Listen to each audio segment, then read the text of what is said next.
I'd never been particularly religious as a child, but one night at college I fell asleep on the sofa and this voice spoke to me in a dream.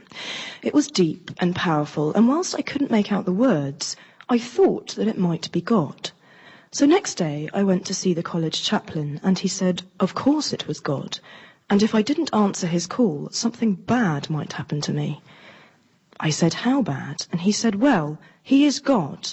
He could make one or both of your legs fall off and then turn your bum back to front. So I said, fair enough, trained to be a vicar, and 4 years later was sent to work in the Congo preaching to the Natunga tribe. Now, the Natunga are a remote people who spend most of their time throwing rocks. You get up, they throw rocks at you. You eat food, they throw rocks at you. You ask them to stop throwing rocks at you, they throw rocks at you, except for holy days when they'll throw small pigs. It was the worst 6 years of my life, but at least I was following God's wishes. Or so I thought. Because yesterday I bumped into Claire, my old flatmate from college. I told her the story of the dream and the voice, and she told me that she'd come back that night and found me asleep. And as she didn't feel sleepy, she stayed up watching The Shawshank Redemption. And didn't the deep, powerful voice in my dream sound a lot like Morgan Freeman? And I said, yes, it did. She said, did that mean I'd wasted the last 10 years of my life spreading the word of God when really it was just Morgan Freeman telling my subconscious the plot of an award-winning film? And I said, yes, I had. Now, of course, a Christian would say, no worries, God moves in mysterious ways. But I'm not a Christian, am I? I'm a Morgan Freemanan. And so I took a trip to the quarry, stocked up on rocks, and have been throwing them at Claire ever since. Talking and Not Talking with Laura Solon.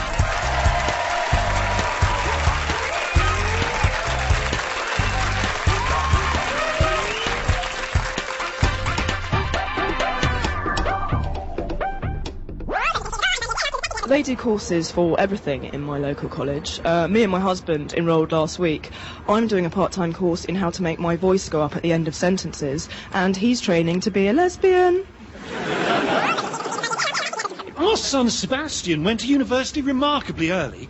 He started to read maths at Bristol when he was only 8. He got the lowest marks they'd ever had. I literally have no idea what we were thinking. They say anyone can get a degree these days, and they're absolutely right. I sent a ham sandwich with no GCSEs to the University of Buckingham to study history of art, and it came out with a high 2-1. At the top of their field, with me, Martin Donaldson. You know, these days there really are a surprising amount of women who have climbed to the top of their professions without getting a bit cold and tired halfway up and needing to be carried back down again. This week I went to meet Belinda Rogers, head of organising stuff for the London Olympics. Are you Belinda Rogers? No, I'm obviously a man. Belinda's office is just over there. Thanks. Hello, Martin. How are you? Well, that's nice of you to ask, but we haven't got time. Belinda, does anyone in Britain actually want the Olympics? I didn't vote for it. Well, no, but the government did canvass tens of people's opinions. 51% said they love the Olympics, 48% said, oh God, no, give it back to the French. And one man called Clive Barclay said, the Olympics, what's the Olympics? Is that the one with the men who look like ladies and the ladies who look like John Travolta out of Greece? But of course it isn't, and we think Clive was talking about gay pride. Now, being head of organising stuff for the Olympics must be keeping you pretty busy. What's the biggest challenge of the job so far? Well, we've had a lot of problems with the velodrome. Main problem being I didn't know what a velodrome was. I thought it was one of those Velcro walls where people in Velcro suits throw themselves at it. It's not. It's for bicycles, which I didn't even know was a sport. And what can Londoners look forward to in 2012? A lot more tourists standing in the way at tube stations. Belinda Rogers, thank you very much. Mathematics is thought of by many as an abstract concept, but is actually a very practical subject that can be applied to everyday situations. For instance, a train leaves London bound for Edinburgh at 12:15. Its journey time is roughly 4 hours 20 minutes. What time should the man on the train tell his wife to pick him up from the station? A non-mathematician would say 4:35 p.m. He is a fool. A mathematician would calculate that the final arrival time is original departure time plus time taken for the train to stop en route because there's a leaf somewhere near the line. We must also factor in the difference between actual time and time perceived for the passenger in a standard carriage sat near a family of 8, including Mum Kay, who can't help it if her kids is noisy in it. That's kids for you, that is what they is. Uncle Ron, who is smoking because it's his right to smoke and he knows his bloody rights. And twins Tenerife and Beddingfield, who are singing Pussycat Dolls' Loosen Up My Buttons, even though they are under 5. Oh, and that's right, I forgot. The passenger is standing the entire way because they can't guarantee seating, even if you booked a seat, which makes you wonder what the point was of phoning the automated sales line and shouting, Edinburgh, Edinburgh, no, Edinburgh, while the deaf computer lady says Leeds. Finally, we must factor in the time spent waiting for the wife to drive to the station because it's right turn and she doesn't like turning right, so goes all the way round the city's one-way system to make it a left. So the real answer is somewhere closer to 7,500 days, a fraction of which you will spend in police custody for making the train manager eat your ticket. Eat it, you bastard, after he said he hoped you had a pleasant journey.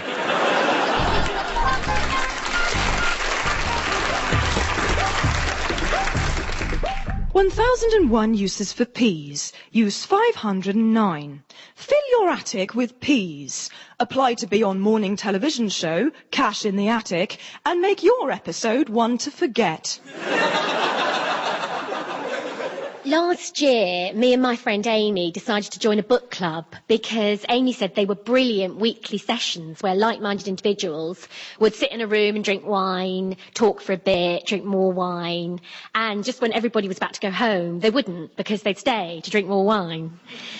So we joined this one run by a woman called Camilla. But Camilla's first rule of book club was that you never talk about book club. So it never actually took place because no one ever knew when or where it was on. And so then we joined another book club run by a woman called Moor, which was freely talk-aboutable in public. But that was the only good thing about it because 5 minutes into the first session, it became obvious that we weren't going to have a brilliant time drinking wine with like-minded individuals and not talking about books. Moira didn't allow wine in her house because she's from a Scottish island where everything is a sin except salt. And the other people in the group weren't like us at all because we're 28, like booze, and they're like 508 and don't. And so we spent 2 boring hours talking about boring books. Howard's When Will It End? The Lion, the Witch and the Stop going on about it, and Captain Corelli's Why Can't We Just Watch the Bloody Film? And so at the end, I took Moira to one side and told her I felt cheated and bored and how Amy thought there'd be wine. And she said, what else did your friend Amy say? And so Amy came up and told her, and she said, maybe we had teeny tiny lady brains and we'd be better off drinking pints of cheap white wine in one of those pubs with pine floors and massive jars of nuts that tricks you into thinking it's a lot nicer than it actually is. And do you know what? She was absolutely right. So once a week, Amy and I have pub club. We meet at 7 and spend the next 4 hours downing a couple of bottles of New World Chardonnay. It's called Oaky Wombat, which is so strong it makes your legs go limp and then brings you out a rash.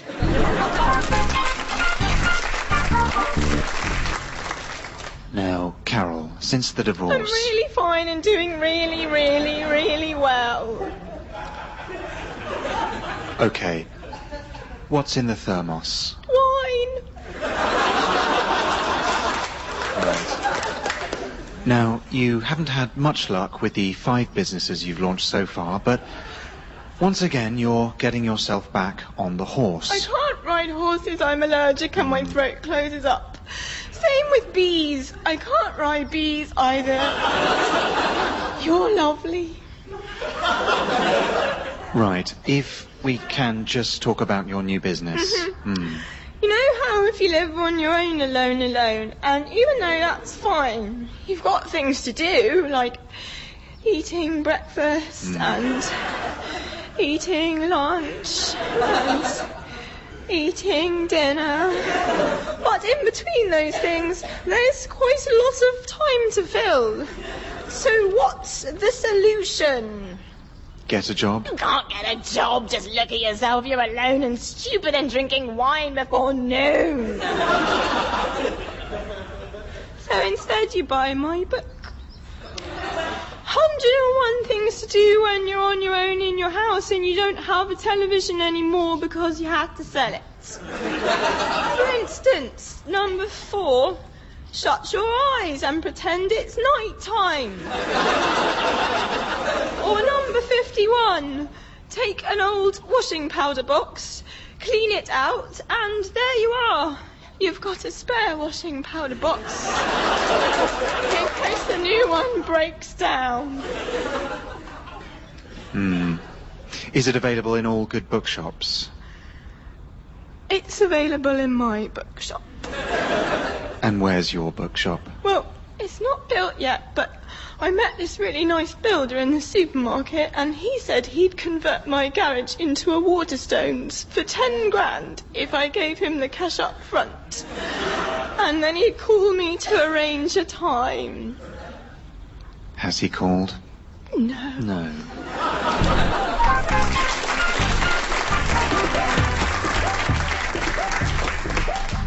Have you heard of something called Glastonbury Festival? The biggest music festival in Europe. That's it, yeah. Well, I've just been asked to headline the main stage on Saturday night.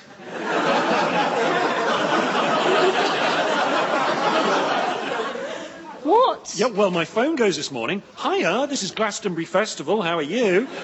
I'm fine, thanks. How are you? Bit busy, actually, getting ready for the music event of the summer. Talking of which, please will you play the main stage on Saturday night? Go on, it will be a lot of fun. Well, all right then. Oh, thanks so much. See ya. Lots of love. Bye.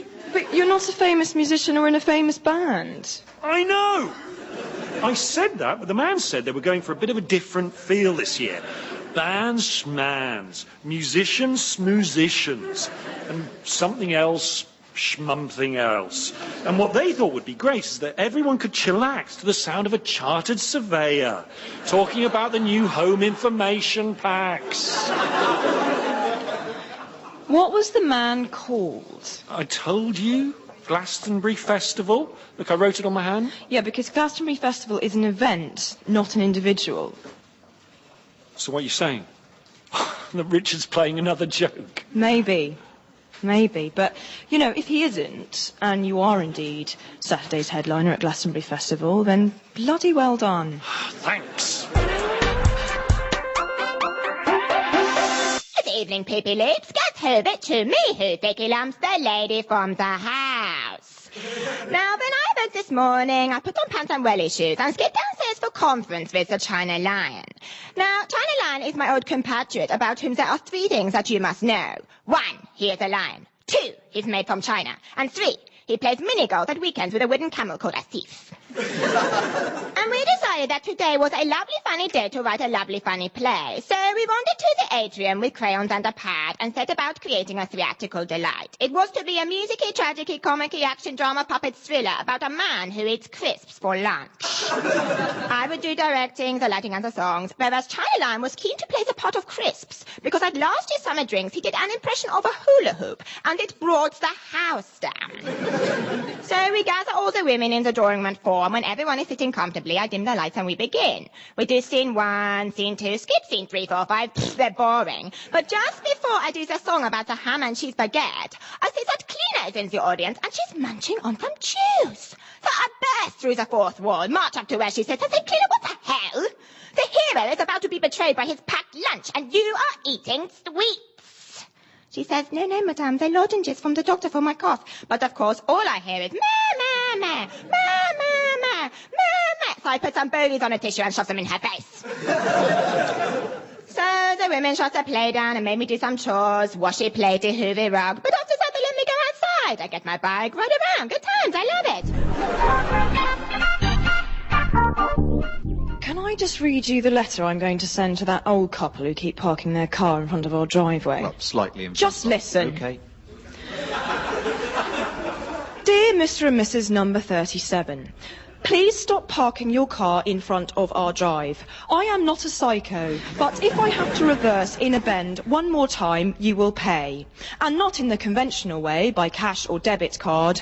I am talking unexpected vengeance. I did art GCSE, and a lot of people think I should have got an A, but I didn't because I misread the exam question and drew a picture of erotic fruit instead of exotic fruit. Or was it the other way around? No, I think it was the first one because I remember drawing a big pair of plums. Anyway, if you park your car anywhere near our drive again, I will collect all the vegetable peelings from our household over a year, pulp them in a receptacle such as a skip or paddling pool, and then pour them all over your house. In a way, it will be art, but in another way, your home will smell of off soup for the rest of your life. Yours sincerely, Annabel Robbins. What do you think? Well, a lot of things are going through my mind at the moment. But I will say that I think writing "I am not a psycho" has the opposite effect. Okay. And it's yours faithfully. Right.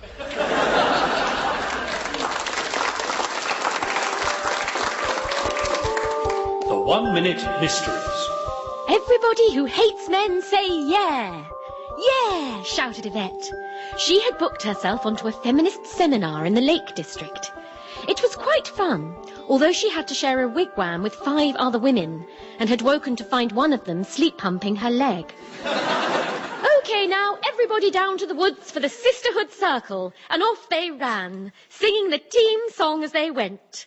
We are women, we are brilliant, something, something, something vaginas. It wasn't a very good song, Yvette felt. But there was no point telling Maureen that because she'd just call you a lady hater and then tell you her 4-hour story about the time she was at Greenham Common and got off with 30 women.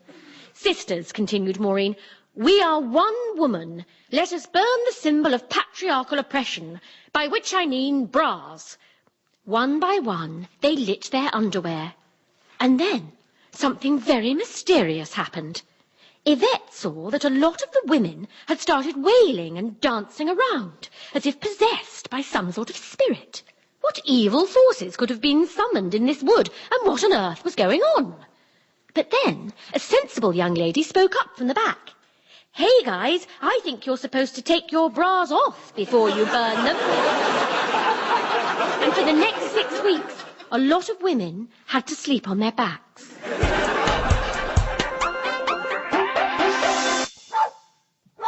Lindy! Lindy! Lindy! Lindy! Lindy, be quiet! That's Lindy, my red setter. She is currently in the yard, barking at rats. Later she'll be in the yard chasing rats, and after that she'll be on the parade ground readying the rats for the 16 rat salute.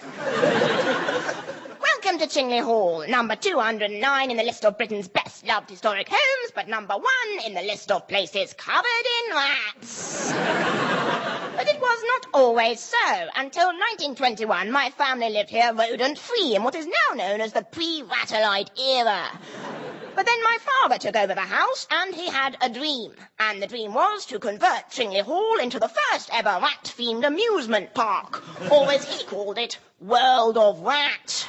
There would be a rat maze, rat mountain, cafe du rat, a ratting zoo, a bouncy rat, and a water splash where instead of getting splashed with water, you'd get showered with thousands of rats. It failed more than any of his ideas had failed before or since, including that time in the 1960s when he tried to launch computer rats.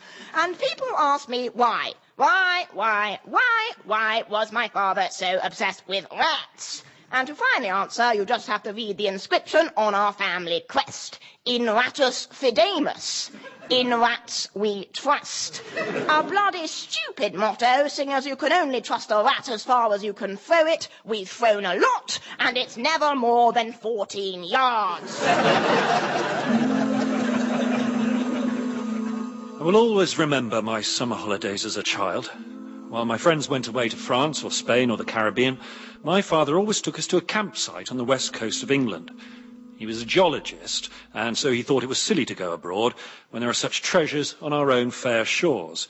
And we'd pack up the car and drive all the way down to Weston-super-Mare, which of course is not super in any way at all. Then, every day, instead of letting me play with the other kids on the site, he'd make me do father-son activities. In the morning, I'd make him breakfast, and he would test me on spellings, grammar, and igneous rocks. Then I would carry his binoculars while he did some bird watching, and then after lunch, we'd sit not having ice creams, because he felt they were a gateway to hard drugs. And then every evening around 6, he'd drag me down to the shingle beach to look for fossils.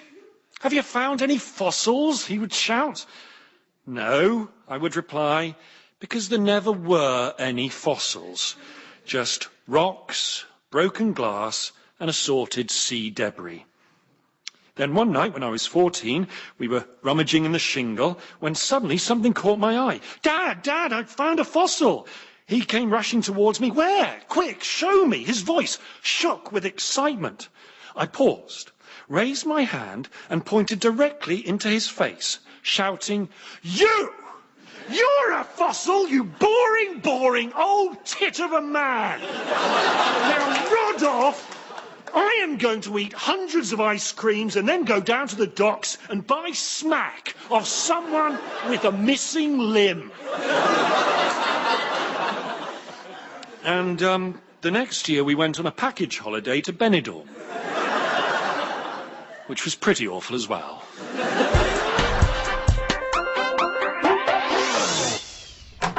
Oh, hi there, come through. Sorry I'm late. So, what's the big idea then? Well, it's a groundbreaking new tactic for the war on terror, and as you're close to the minister, we thought that you... I am the minister.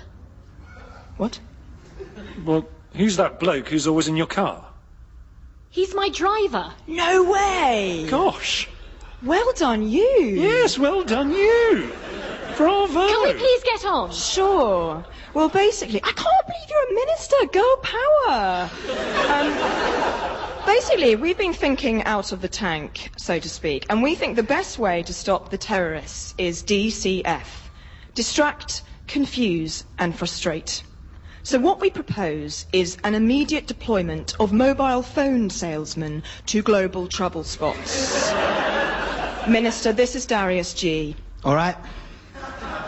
You want the 362i? It's got 5.2 megapixels. It's MP3 as well, innit? He's young, he's arrogant, we've got no idea what he's talking about. And if he tries to explain the 1.5 trillion mobile phone packages available, well, see for yourself. What contract you on? It's a monthly one. No, that is well ranked, yeah. We got this deal, right? Oh, 1 second. Big D. No, mate, I'm with a customer. No, man, she's too old. Yeah, and she's... Yeah. She's well fat. Yeah. Yeah, what are you talking about? Yeah. You didn't. You didn't. I thought she was your sister. Yeah. All right, call me later, yeah? Sorry about that, yeah? We got the max and mix, 6,800 texts, 400 minutes, 600 texts and 300 minutes long. When you add them up and you times by 4, you get a number more than 9, yeah? You get 3 ringtones per week, 4 tone rings per month, and for every picture message you send, a child in the third world will learn how to read. Then, for another $4.99 a month, it worked out about $6.99 a week. You get a plug-in package for free weekend calls, unlimited broadband, a unicorn, and eternal life, yeah? So do you want me to sign you up? Minister? I don't really know. I don't know who I am anymore. 1001 uses for peas. Use 96. Film 2 peas having sex. Leak tape onto interweb. And there you have it. Your very own Z-list celebrities.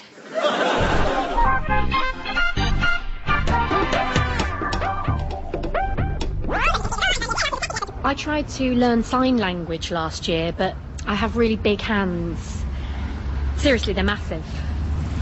And apparently it's like I'm shouting. I do believe that actions speak louder than words, but only if you're really, really good at miming. My mother wouldn't let me pierce my ears when I was a girl. She said it was very common. So I got my nipples done instead, and she was fine with that. Most little girls want to grow up to be princesses, hairdressers, or ballet dancers, but when I was young, my burning ambition was to be a grand champion sumo wrestler. People would laugh and say, but Amanda, sumo wrestlers are gigantic man whales from Japan. You are a non-gigantic girl guide from Derard's Cross. It's never going to happen. Give it up and get one of those jobs in an office where you can spend all day on Facebook. It will be brilliant. OMG, so-and-so just poked me on Facebook. WTF. Have you seen that photo? Alan tagged on me on Facebook. Hey guys, I've just set up a Facebook group for people who like setting up Facebook groups. And then instead of laughing, you could all Facebook each other, LOL. But I ignored them, and on my 18th birthday I went to Japan and hired one of the most respected sumo coaches in the land. He put me on a rigorous daily training schedule, basically involved me eating a lot of lunch while he gave me massive wedgies. And finally, he declared I was ready for my first tournament. My opponent was the regional champion, Minko Mashi, which is an ancient Japanese name meaning man who eats tons of rice. He was a highly respected warrior, 28 stone in weight, and it was said that if you laid 100 Minko Mashis end to end, you'd have a really long line of fat people. The day of the fight arrived. The stadium was full. My family and friends had flown over, and it was now time for me to prove everyone who had ever doubted me wrong. I took to the ring, crouched down opposite Minko Mashi. The bell went, and I sprang towards him. I don't remember what happened next. But 3 days later, I woke up in hospital where my dad told me that I'd been Hiosuki'd, which is sumo for sat on. My wrestling days were over. Everybody said, I told you so, except for my coach, who said I had dishonoured my sport so greatly that I would have to suffer a fate worse than death. I said, but coach, what is worse than death? And coincidentally, it turns out it's a low-paid admin job in one of those offices where everyone spends all day on Facebook. Talking and Not Talking starred Laura Solon with Rosie Cavaliero, Ben Willbond and Ben Moor. It was written by Laura Solon with additional material by Ben Moor, Charlie Miller, Andy Marlett, John Hunter and Holly Walsh. Original music was by Ozzy Nizo and the producer was Colin Anderson.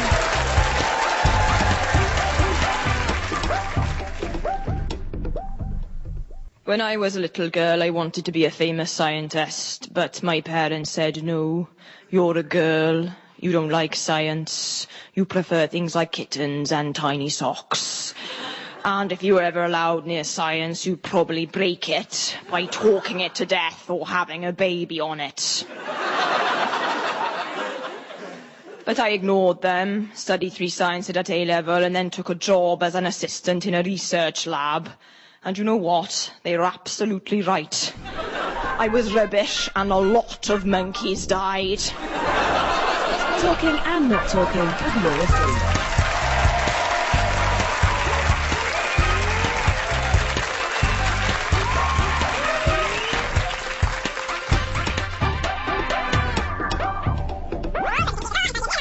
My wife and I bonded over a mutual love of carry-on films.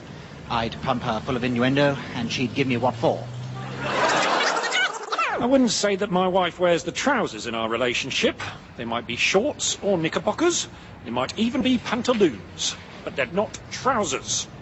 I do wear the skirt, of course, but that's something entirely different. The first I knew of my husband's sex change was when I remarked on his man boobs. And he said, no, actually, they're real boobs.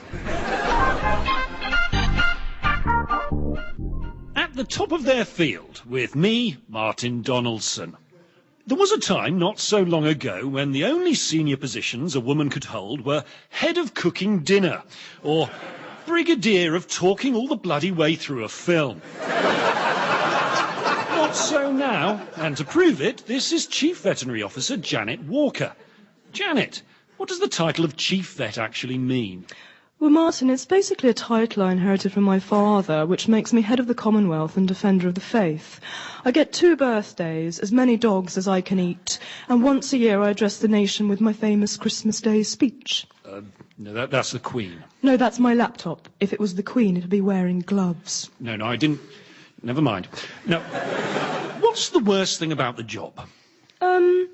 All the reading. I am constantly having to take on new information, e.g. the foot and mouse crisis. Until that kicked off, I couldn't see what all the fuss was about. I mean, a mouse on your foot. Come on, you're farmers. Get some balls. But then I read it was foot and mouth. And that really is a crisis, unlike a mouse on your foot, which is at worst a minor inconvenience. Well, thank you, Janet, for joining me on At the Top of Their Field.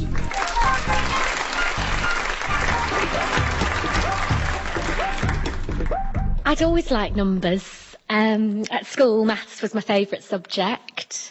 And I named my pet goldfish 17 and 12. But I'd always been the quiet and shy type, so it was a bit of a surprise to my friends and family when I applied for jobs in the macho, brash world of city banking. But I got to the interview stage for one major American bank, and they made us all come down to their offices in Canary Wharf. And I'm sitting in this big room with 50 interviewees and 10 bank employees, and the first task is for everyone to introduce themselves. So they go around the room one by one. And everyone seems so confident and so talented and self-assured. I'm Brad, I've got 6 firsts from Oxford. I'm Hans, I speak 10 languages and can type with my feet. I'm Luke, I run elite triathlons where you're only allowed to breathe in every other mile. I'm Qinglu, I've won 2 Nobel Prizes for my quantum physics, and in my spare time I shapeshift.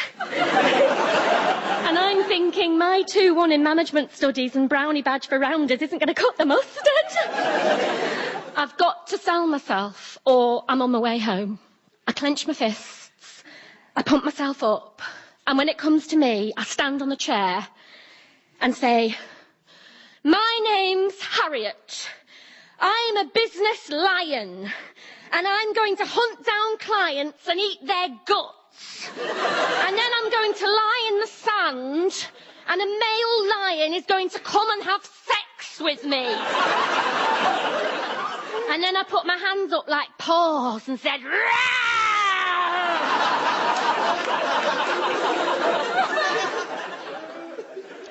There was a bit of an awkward silence. Hans muttered something in Old Norse. Qinglu shapeshifted into a question mark. And the head of recruitment just gave him a coat and said, thanks very much. Which either means they loved the business line so much they didn't need to see any more, or they stopped taking me seriously just before I said, brah. You know, whenever the police get the geezer what's done it, don't care what it was, whatever it was, the geezer what's done it, they always say about him, don't they? They always say, oh, he was the last person we'd think could have done that. Well, here's what I think. Whenever they have one of them events, look at the list of blokes what could have done it, and don't start at the top of the list, the blokes who are the likeliest, start at the bottom. Get the least likeliest. Obvious, innit? In fact, go get them before they've even done it. Stops them doing it. Find all them blokes who aren't likely to have done nothing and bang them up. You can have that for free.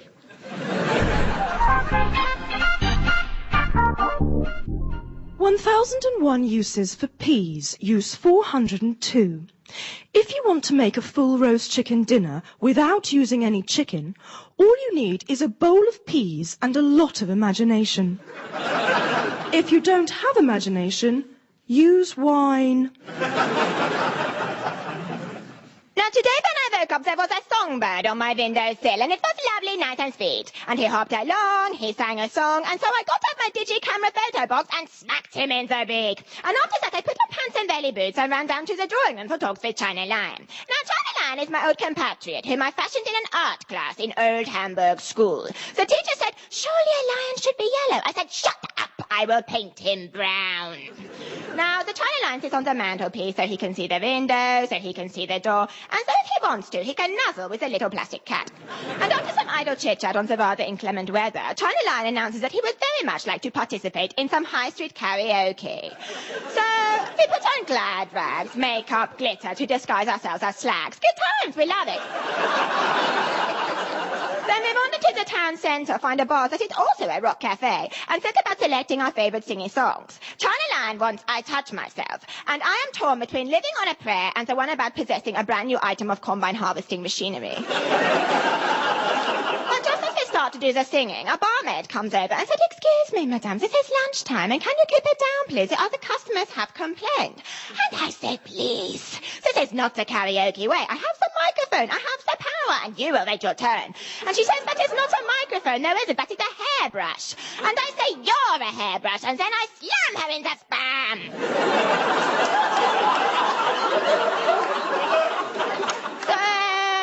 The barman calls the women, hello women, and the women take me home. Boring bears. But on the plus side, they let me sing 500 green bottles, and I get 291. Goodbye, I love it.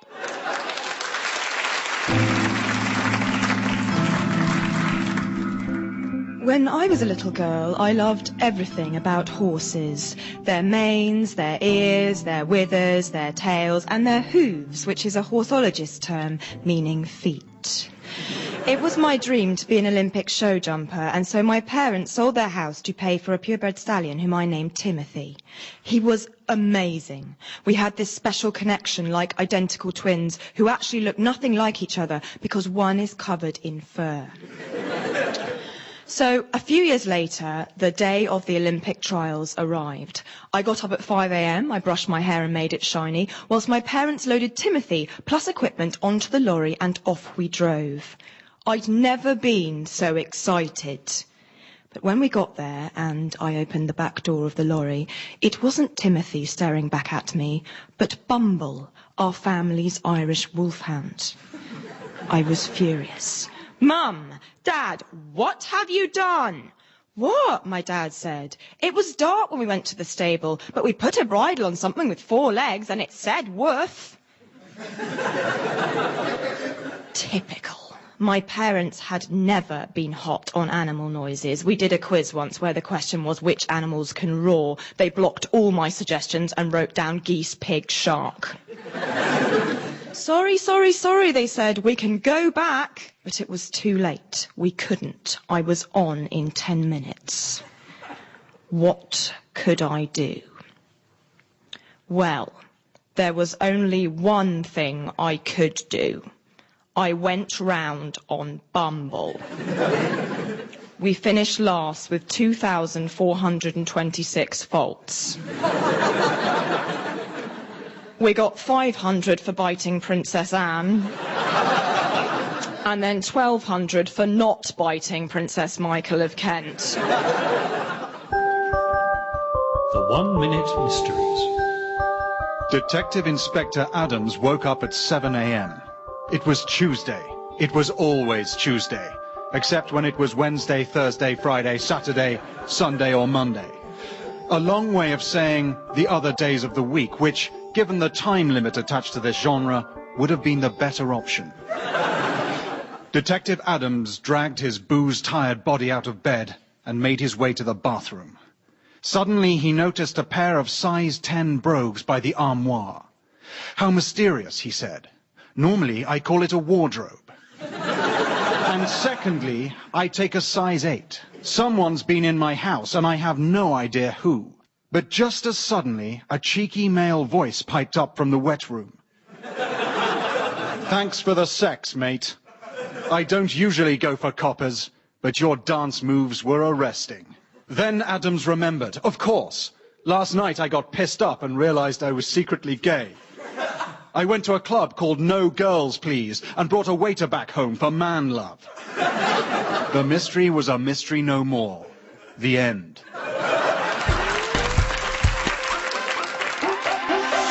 It's not easy having a superhuman power. As they say, with great power comes great responsibility. I try to lead a normal life, but at the same time, I am not like everybody else.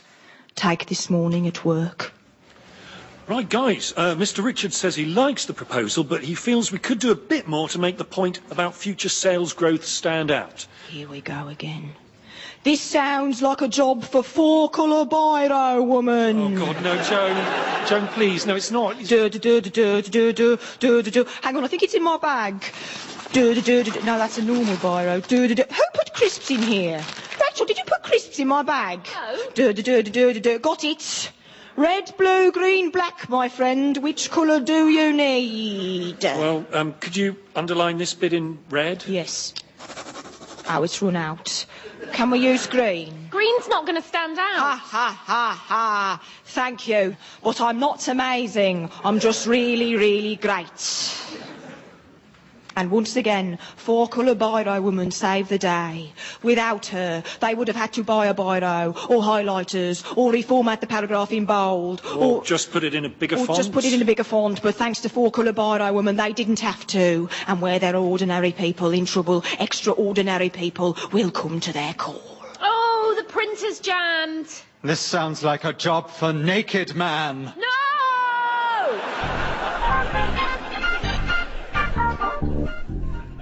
1001 uses for peas. Use 395. Take 3 really useless peas and dress them in mid-range suits with massive ties. Put peas in an office and forbid them to return phone calls. And there you have it, the world's first pea estate agency.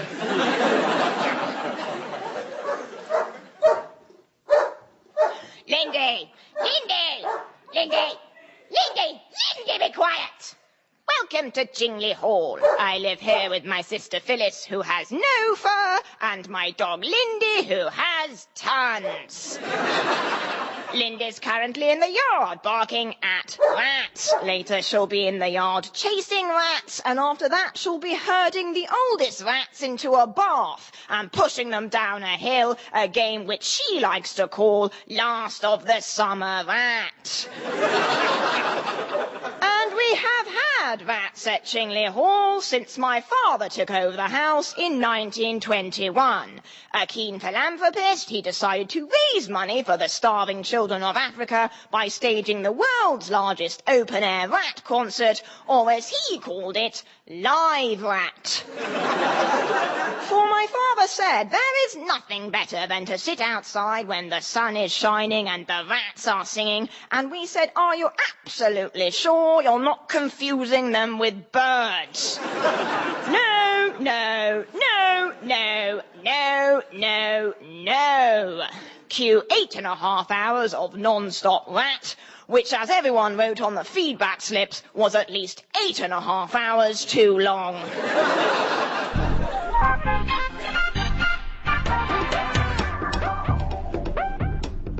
Now, Carol, the divorce was finalised a year ago. 13 months, 17 days and 20 minutes, but I'm not counting because I'm absolutely fine.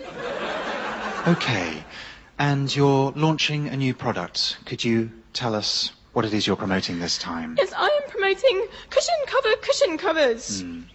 Yes, if you've got a cushion that you don't want to get dirty, or maybe you live alone and you've had to sell your TV and stereo for reasons you'd rather not say, then what you can do is take a cushion that's already covered and pop a cushion cover on it.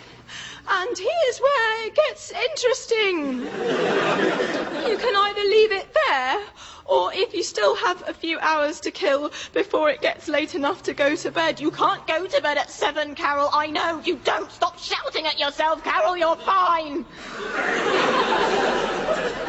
Then by all means put a third cushion cover on it as well. And so on until you either run out of cushion covers or the cushion reaches an unmanageable size. And how many cushion covers is that? 68. Which is not as much as 70, but a lot more than 4.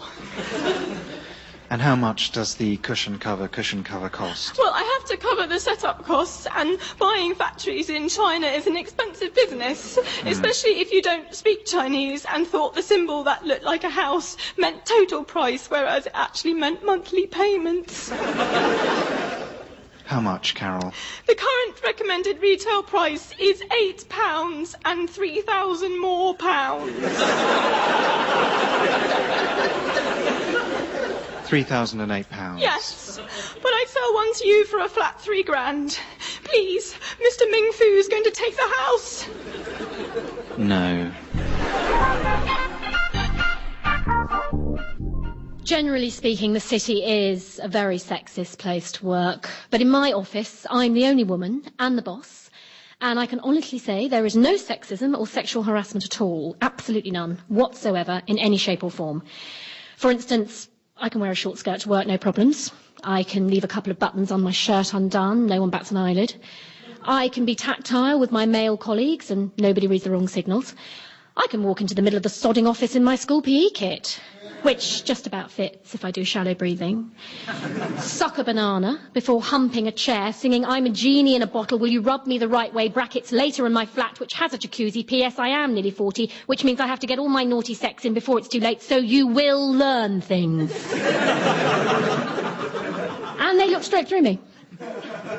So next week I'm implementing a no clothes from the waist down at work day. And then we're going to do a team building exercise involving baby oil and wine. Sorry I'm late. Don't worry. Why are you wearing a little black dress? Oh, this? Well, it's a gift from Prince Harry. He wants me to wear it for our date tonight. What? Yeah, I was just leaving the office when my mobile rings and this voice goes, "Hello, this is Prince Harry. I know I'm ginger, but I've got loads of money, and I'm third in line to the throne. Do you want to date me? Meet me in Boogie's tonight at 11 p.m. P.S. Look under the printer." And I did, and found a bag from New Look containing this little number. But I thought Prince Harry was going out with that pretty blonde girl. Yeah, he was, but you have to remember he's seen combat, so maybe it's changed him as a man, and he's decided, do you know what? I'm tired of little rich blonde girls. All they want to talk about is parties and makeup. They don't understand me. I need someone older, more mature, possibly an IT manager in their late 30s, who likes action movies and knows his way around a toolbox, if you know what I mean. What do you mean? You know, someone who's got a toolbox and can fix things around the home. Oh. Yeah, do you think, though, there's a chance it wasn't Prince Harry? And that it was Richard playing another joke? So, you know, you'd wander around in a cheap black dress, the Diamante trim, like some sort of low-rent drag queen. Come to think of it, it was a local area code. Yeah, still. If Prince Harry does want to go on a date with you tonight, then bloody well done. Thanks. Hello. Can I help you? I hope so. I just wanted to say that, firstly, I'm the new head of the Residents' Association. Congratulations. Thank you. And secondly, a couple of us were talking the other night. Would we be right in thinking that your wife is from Australia? Originally, yes. She is. Right. I don't want to be a dick about this, but could she be less Australian? What do you mean? Well, yesterday when she was coming back, I assume from some sort of cricket match, she waved at me and said, "Good day." Oh, she's a friendly person. Yes, but today, good day, tomorrow, godoro. What? Look, we've had Australians living here before, and the whole shouty, sporty, corky, hatty, incessant barbecue thing really got on people's goats. There was a march, placards, more goats. We even had a song. Shut up the Australians, we hope you move awalians. Something, something, something, something, rack off. Very mature. Thanks. I just don't think we want to stir that up again, so if you could tell... Madge.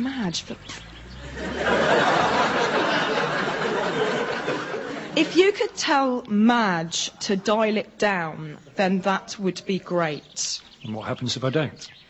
Have you seen Saving Private Ryan? Yes? Well, it'll be a bit like that, but only no one will get saved.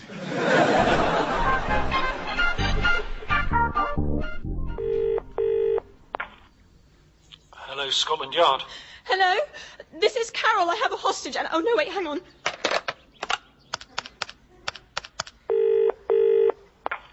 Hello, Scotland Yard. Hello, this is definitely not Carol. It's someone else. I have a hostage called Michael. Hello. And a list of demands. Have you got a pen? No, but you can email them to me at john.collins. I'm not going to email them to you. This is a hostage situation. And anyway, I can't make my wireless work because I'm stupid and very alone, but also fine. Listen very carefully. At least 6,000... No, wait, hang on. 4, 2 plus... Carry the...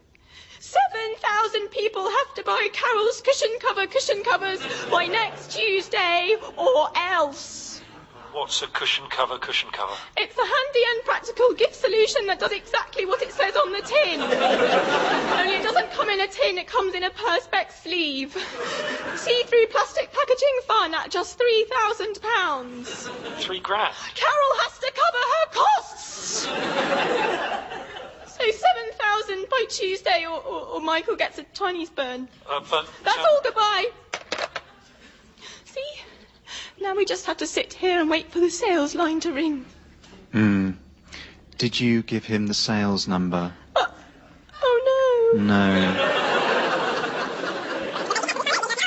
I went on one of those interweb search engines to find out who really could give me cheaper car insurance. And unfortunately, it's a homeless woman called Chrissy who lives under a bridge in Leeds. I feel a bit of a Burke, really. I was in a lab at CERN in the northwest suburbs of Geneva one day in 1989, and Tim comes up to me and says, "Graham, I've just linked up all the computers of everyone in the group so that we're all in a sort of network and we can share information and stuff among us. Sort of inter-us. It's sort of an inter-network just among us. Do you want to buy shares in the company I'm setting up to try and sell it on to other people?" And I was all like...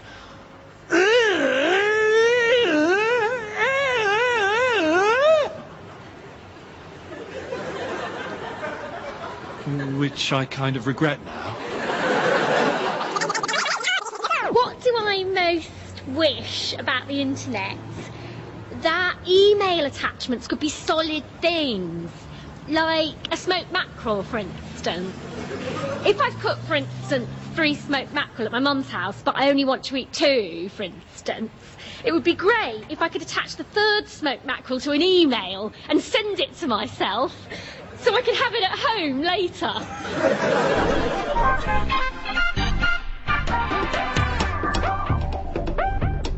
I am a party planner, which is another way of saying my husband's really rich. And anyway...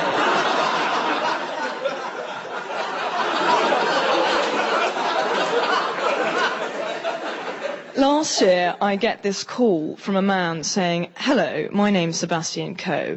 Please will you come and plan the opening ceremony for the London Olympics?" And I said, "Well, not really. I do children's birthday parties." And he said that whilst he understood that, I should understand that he was a lord, so I had to do what he said. So they gave me an office and 6 months to come up with a proposal. And then they tell me that whilst I'm in charge of the logistics, the concept is being devised by a company called the Imagination Team. It's basically 2 guys called Dino and Alex. Alex has a PhD in blue sky thinking, and Dino did PR for things like the sea.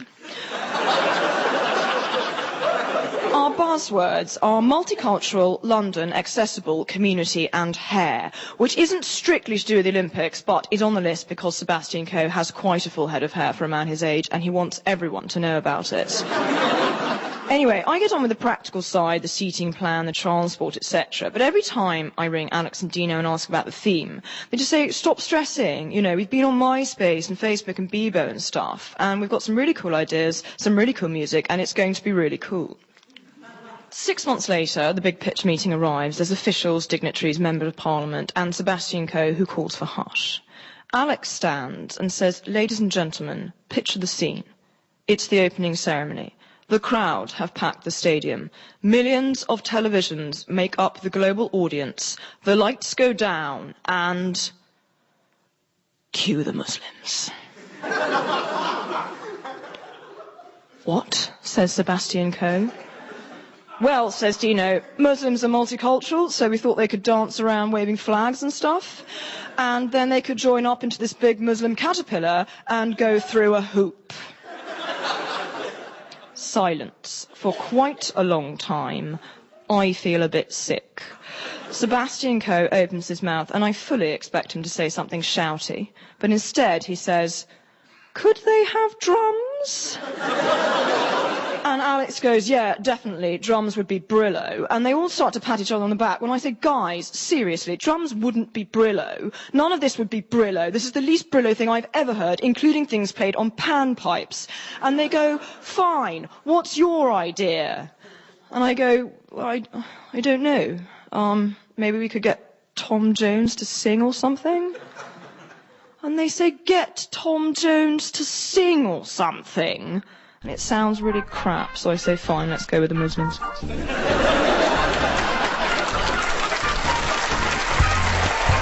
and Not Talking starred Laura Solon with Rosie Cavaliero, Ben Willbond and Ben Moor. It was written by Laura Solon with additional material by Ben Moor, Charlie Miller, Andy Marlett, John Hunter and Polly Walsh. Original music was by Ozzy Mizo and the producer was Colin Anderson.